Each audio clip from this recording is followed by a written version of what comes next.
Hello everyone, आप सबका स्वागत है मेरे चैनल पर। तो हम आज के पार्ट को शुरू करते हैं। लास्ट पार्ट में हमने देखा था कि वांग जी और विंग के बीच में काफ़ी नोक-झोंक हो जाती है। विंग की जब सुबह आँख खोली तो उसने खुद को प्रिंस वांग जी के ऊपर पाया और विंग को लगता है कि प्रिंस वांग जी ने उसके साथ ज़बरदस्ती करने की कोशिश करी थी। इसकी वजह से प्रिंस वांग जी उससे थोड़ा सा नाराज़ हो जाते हैं और उसे पूरी बात बताते हैं कि आखिरकार विंग ने रात में उनके साथ क्या किया था। लेकिन विंग इस बात को मानने के लिए तैयार नहीं था। वो दोनों आपस में बातें कर रहे होते हैं, तभी किसी ने जिंगशी के डोर पर ज़ोर ज़ोर से नॉक करना शुरू कर दिया और इसकी वजह से विंग और वांग जी दोनों का ध्यान उधर की ओर जाता है। प्रिंस वांग जी विंग को कवर कर देते हैं क्योंकि वो नहीं चाहते थे कि कोई और विंग को देखे। प्रिंस वांग जी ने जल्दी से अपनी रोब्स को पहना और जिंगशी के डोर की तरफ जाने लगे।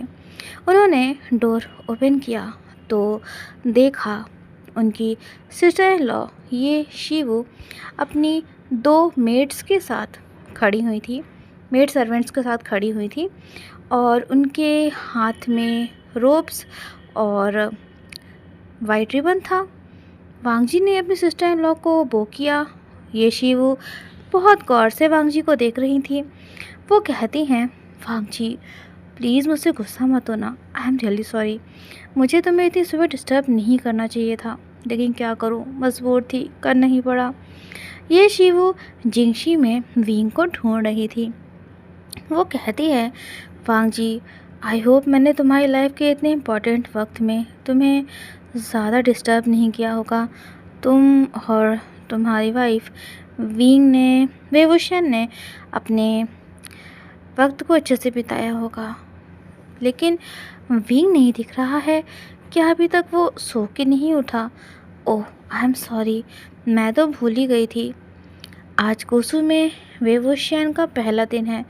अभी उसे वक्त लगेगा यहाँ के रूल्स एंड रेगुलेशंस समझने में, और खैर अच्छी बात है वो रेस्ट कर रहा है। तभी वांग जी कहता है, सिस्टर इन लॉ आप इतनी सुबह यहाँ पर, और ये रोब्स। तो ये शिवू कहती है, ओ हाँ हाँ याद आया, अरे आज ना विंग जो कि आज ना वेवुशियन क्योंकि न्यू ब्राइड है तो उसे किचन में फादर के लिए, अंकल के लिए और हस्बैंड के लिए और तुम्हारे लिए कुछ स्वीट डिश प्रिपेयर करनी है। तो बस मैं उसे और तुम्हें यही बताने के लिए आई थी। ये शिवू ये शिवू कहती है, भांग जी ये रोब्स हैं गोसू की, लैंड किंगडम की, तो तुम इसे विंग को मतलब पहनने के लिए बोल देना। ये शिवू विंग को देखने के लिए बार बार कोशिश कर रही थी, लेकिन उसके सामने प्रिंस वांग जी खड़े हुए थे जो कि काफ़ी लंबे थे, मतलब उनकी हाइट ऑलमोस्ट 6 फीट थी। तभी ये शिवू की नज़र प्रिंस वांग जी की नेक पर गई, जहाँ उन्हें वो मार्क दिख जाता है जो कि विंग के लव बाइट का था। उसे देखकर ये शिवू के फेस पर स्माइल आ जाती है। वो कहती है, वांग जी मैं भी ना अच्छी खासी तुम्हारी मॉर्निंग ख़राब कर दी। जाओ जाओ अपनी वाइफ का ख्याल रखो। प्रिंस वांग जी कहते हैं, सिस्टर इन लॉ ऐसा कुछ नहीं है, विंग बस सो रहा है, वो थक गया था। तो ये शिवू स्माइल करते हुए कहती है, वांग जी तुम्हें ना मुझसे कुछ भी छुपाने की ज़रूरत नहीं है, क्योंकि तुम्हारी शादी तो अभी हुई है और मेरी शादी तो तुम्हारे भाई से कब की हो चुकी है। तुम्हारे ब्रदर से जब मेरी पहली मुलाकात हुई थी ना, तो वो भी मेरे प्रति कोल्ड बिहेव करते थे, और शादी हुई थी तो ऐसा लगता था कि बिल्कुल कितने ही खड़ूस टाइप के हैं। पहली बार में ऐसा शो कर रहे थे जैसे कि उन्हें मेरी कोई फ़िक्र ही नहीं है, मुझसे कोई मतलब नहीं है। और आप देखो उन्होंने क्या हाल कर रखा है, मुझे कहीं जाने ही नहीं देते अकेले भी, और हमेशा मेरे साथ रहते हैं। और फिर भी उन्होंने मुझे, तभी ये शिवू ने अपने मुंह पर हाथ रख लिया और कहा, मैं भी ना पता नहीं क्या क्या बोलने लगी, मुझे तो मतलब होश ही नहीं रहता है ना, कुछ ज़्यादा ही बोल देती हूँ मैं।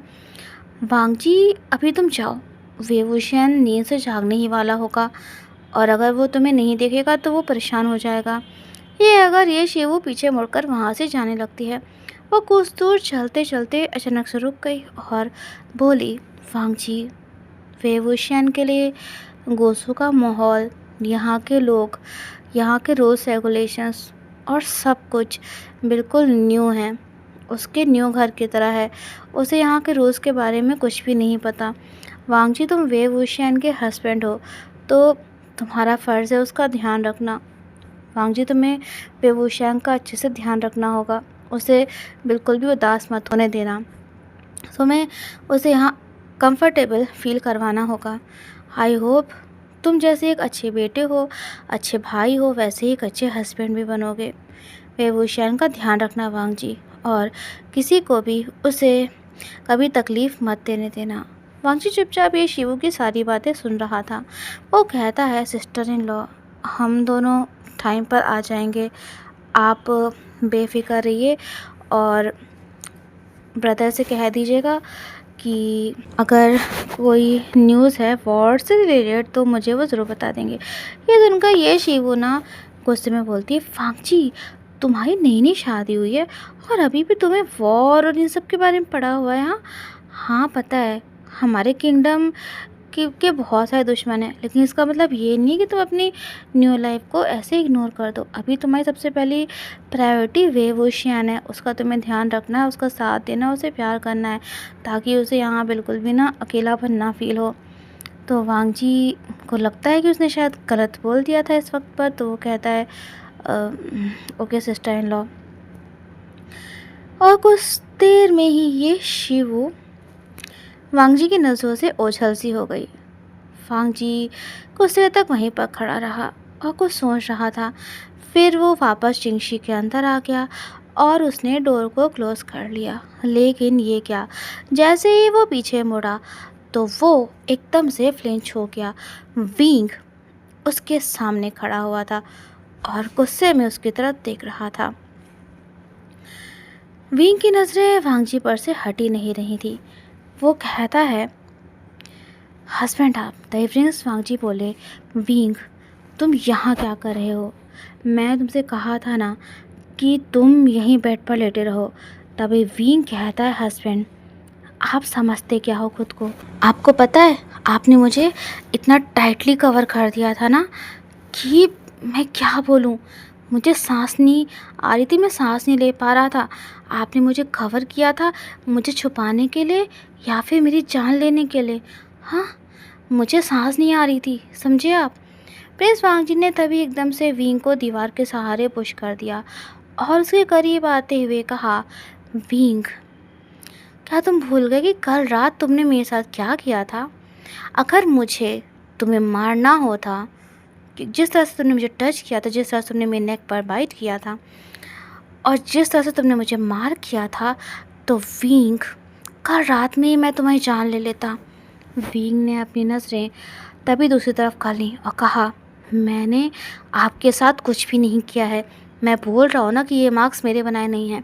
प्रिंस वांगी तभी हल्का सा मुस्कुराते हैं और बोले, वे वुशियन, तुम्हें पता है आज तक किसी ओमेगा की, क्या किसी भी पर्सन की हिम्मत नहीं हुई मेरे करीब आने की, क्योंकि मैंने कभी किसी को आने नहीं दिया। और तुमने तुमने मेरे साथ, तुम ना केवल मेरे करीब आए, बल्कि तुमने मेरी नेक पर इतनी कसकर बाइट किया है कि इसका निशान न जाने कब जाएगा। और मैं इसे कैसे कवर करूं? मुझे अपने हेयर्स को ओपन करके रखना पड़ेगा, जो मुझे बिल्कुल ही पसंद नहीं है। विंग, शायद सही से नहीं पता तुम्हें, विंग, शायद तुम्हें नहीं एहसास है इस बात का कि मैं तुम्हारे साथ क्या कुछ कर सकता था। तुम्हारे ओमेगा फेरोमोन्स ने मेरी जो हालत करी है ना, वो मैं ही जानता हूँ। विंग, हमारी शादी हुई है और मेरा तुम पर हक है, और सेम तुम्हारा भी मुझ पर हक है।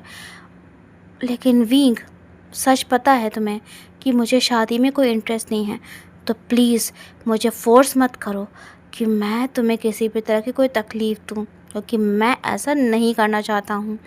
विंग वांग जी से नज़रें फेर करके खड़ा हुआ था। तभी वांग जी ने विंग के फेस को अपने हाथ से पकड़ा और उसकी आंखों में देखते हुए कहा, विंग, मैं कुछ कह रहा हूँ ना, तुम सुन रहे हो ना मेरी बात? विंग ने वांग जी की तरफ देखा और कहा, हस्बैंड, आपको क्या लगता है कि मैं आपके इशारों पर चलूँगा? प्रिंस वांग जी विंग के लिप्स के करीब आए और उन्हें टच करते हुए बोले, विंग, मुझे चैलेंज मत करो, तुम्हारे लिए गुसू में सब कुछ नया है, तो बेहतर होगा कि तुम वो करो जो मैं कह रहा हूँ तुमसे। अगर तुम पनिशमेंट से बचना चाहते हो, मैं तुम्हें कुछ नहीं करूँगा तो अंकल तुम्हें ज़रूर पनिश कर देंगे। विंग ने तभी वांग जी के हाथ को अपने फेस पर से दूर किया और कहा, हस्बैंड, शायद आपको नहीं पता कि मैं। पर विंग चुप हो गया। वो ये क्या करने जा रहा था? वो वांग जी से अपनी सच्चाई बताने जा रहा था कि वो एक असैसिन है और वो यहाँ पर प्रिंस वांग जी की जान लेने आया है।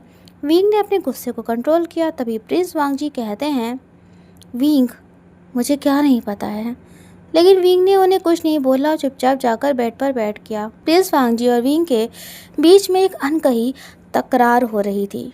बोल नहीं रहे थे दोनों एक दूसरे से, लेकिन दोनों के बीच ऐसा साफ साफ हो रहा था कि वो एक दूसरे से क्या कहना चाह रहे हैं। वो बोलते हैं ना, आंखों ही आंखों के इशारे में बातें हो रही थी। तभी प्रिंस वांग जी कहते हैं, विंग, शावर लेकर रेडी हो जाओ, हमें साथ चलना है। ये सुनकर विंग कहता है, हस्बैंड, मेरा मन नहीं है, मैं भी थोड़ी देर और सोऊंगा और अभी आप जाओ, आप शावर ले लो और मेरा जब मन होगा मैं शावर ले करके रेडी हो जाऊंगा। तो प्रिंस वांग जी कहते हैं, विंग, मुझे ऑर्डर सुनना नहीं पसंद है, मैं तुमसे जो कहा है वो चुपचाप करो जा कर के। तो विंग कहता है, मैंने भी आपसे कह दिया ना कि मैं अभी शावर नहीं लूँगा, मुझे नींद आ रही है और मैं सोऊंगा, मुझे सोना है। विंग ने ध्यान नहीं दिया था कि प्रिंस वांग जी उसके ही करीब खड़े हुए थे और इसका उसे खामियाजा भुगतना पड़ता है। प्रिंस वांग जी कहते हैं, विंग, क्या कहा तुमने? अचानक से विंग फ्लिंच हो गया। जब उसे अपनी नजर ऊपर गई तो देखा वांग जी उसके सामने ही खड़ा हुआ था। तभी एकदम से विंग की चीख निकल गई क्योंकि प्रिंस वांग जी ने उसे अपनी बाहों में उठाया और सीधा जाकर बाथ टब में बैठा दिया। विंग के सारे क्लॉथ्स वेट हो गए थे। वो गुस्से में कहता है, हस्बैंड, आपने आपने क्या किया मेरे साथ? तो वांग जी दीवार के सारे टेक लगा के खड़ा हुआ था और विंग को देख रहा था। विंग कहता है, हस्बैंड, आपने आपने क्यों किया मेरे साथ? हाँ, आपने क्यों किया मेरे साथ? मुझे इसका जवाब दीजिए। मैंने आपसे कहा था ना कि मैं भी थोड़ी देर सोऊंगा, उसके बाद मैं शावर ले लूँगा। इतनी जल्दी किस बात की थी आपको? तभी वांग जी बाथ टब के करीब आया और बोला, वे वुशियन, मत भूलो हमारी शादी हुई है और तुम मेरी वाइफ होने के साथ साथ लैंड किंगडम की होने वाले फ्यूचर क्वीन हो। तो वे वुशियन, तुम्हें उसी तरीके से बिहेव करना चाहिए, एक क्वीन की तरह, एक फ्यूचर क्वीन की तरह। कुछ रिचुअल्स हैं जो न्यू ब्राइड को पूरे करने होते हैं, उसी के लिए मेरी सिस्टर इन लॉ यहाँ पर आई थी। विंग हंसा और बोला, हस्बैंड, मुझे इस लैंड किंगडम की क्वीन बनने में कोई इंटरेस्ट नहीं है। आप फ्यूचर किंग हो तो आप तो और भी शादियाँ कर सकते हो, कॉन्क्यूबाइन ला सकते हो। मेरी जगह कोई और इस किंगडम की क्वीन बन जाएगा। एक किंग को कई सारी कॉन्क्यूबाइंस रखने का तो अधिकार है ना, तो आप भी रख लीजिएगा। तभी वांग जी ने विंग का हाथ पकड़ के अपनी तरफ खींचा और कहा, वे वुशियन, तुमने मुझे समझ के क्या रखा है? तुम्हें पता भी है कि तुम क्या कह रहे हो मुझसे? विंग, मैंने तुमसे शादी की है तो मैं इस लाइफ में तुम्हारे अलावा किसी और को अपने लाइफ पार्टनर के रूप में कभी एक्सेप्ट नहीं कर सकता और नहीं तो करूँगा। शायद तुम्हें नहीं पता, लेकिन हम लैंस एक बार जिसे शादी कर लें, मरते दम तक उसी के साथ ही रहते हैं। तो आज के बाद विंग इस तरह की बातें फिर कभी मेरे सामने मत करना। और रही बात तुम्हारी, तो वे वुशियन तुम्हारा मन हो या फिर ना हो। वे वुशियन वांग जी के मुंह से तब निकल रहा था जब वो गुस्से में था। वो कहता है, वे वुशियन, तुम इस किंगडम के फ्यूचर क्वीन हो, इस बात को कोई भी झूठ साबित नहीं कर सकता है, इसलिए जितना जल्दी हो सके इस बात को एक्सेप्ट कर लो। विंग शॉक्ड हो गया था वांग जी के रिएक्शन को देखकर। प्रिंस वांग जी कहते हैं, विंग, जल्दी से शावर लेकर रेडी हो जाओ और अगर तुम्हें इसमें भी कोई प्रॉब्लम है तो मुझे कोई दिक्कत नहीं होगी तुम्हें अनड्रेस करने में, ताकि तुम टाइम से शावर ले सको। तभी विंग ने कहा, हस्बैंड, आप चाहिए, मैं आ जाऊँगा, मैं शावर लेकर आ जाऊँगा और मुझे आपकी कोई ज़रूरत नहीं है। वांग जी ने विंग की रोब्स को पास में रख दिया था। विंग कहता है, आप जाइए ना यहाँ से। ये सुनकर प्रिंस वांग जी कहते हैं, विंग, क्या तुम श्योर हो, सच कह रहे हो? तो विंग कहता है, मैंने कहा ना, आप जाइए यहाँ से। प्रिंस वांग जी विंग को छोड़कर बाहर निकल गए। विंग ने तभी गुस्से में पानी में अपना हाथ मारा और कहा, प्रिंस वांग जी, आपको आपको अपनी इस गलती का खामियाजा भुगतना पड़ेगा।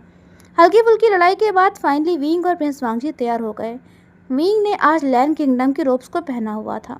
हमेशा उसने ब्लैक क्लॉथ्स ही पहने थे, लेकिन आज पहली बार उसने वाइट रोब्स पहनी हुई थी और इस वजह से उसे थोड़ा अनकंफर्टेबल फील हो रहा था। प्रिंस वांग जी ने 7 ड्रैगन्स की एम्ब्रॉयडरी की हुई वाइट रोब्स पहनी थी, तो विंग की रोब्स पर रेड एंड गोल्डन थ्रेड से फिनिक्स की एम्ब्रॉयडरी थी। प्रिंस वांग जी जब अपनी रोब्स को पहन के पीछे मुड़े तो वो अपने सामने विंग को देखते ही रह गए। विंग के हेयर्स वेट थे और ओपन थे। उसने लैंड किंगडम की वाइट रोब्स पहनी हुई थी। उसकी खूबसूरत आंखें, उसके होठों के पास का वो तिल और साथ ही उसकी बड़ी सी आईलैशेस, इस सब ने विंग की खूबसूरती को और ज़्यादा बढ़ा दिया था। रात के वक्त प्रिंस वांग जी ने विंग को देखा था, लेकिन दिन में उस उजाले में, उस रोशनी में विंग की खूबसूरती की तो बात ही कुछ और थी। न जाने कब प्रिंस वांग जी के फिंगर्स विंग के फोरहेड पर रोम करने लगी। वो कहते हैं, विंग, तुमने वाइट रिबन नहीं पहना। तभी उन्होंने साइड में रखे हुए वाइट रिबन को अपने हाथ में उठाया और विंग के फोरहेड पर बांधने लगे। विंग चुपचाप खड़ा हुआ था। प्रिंस वांग जी उसके बेहद करीब थे।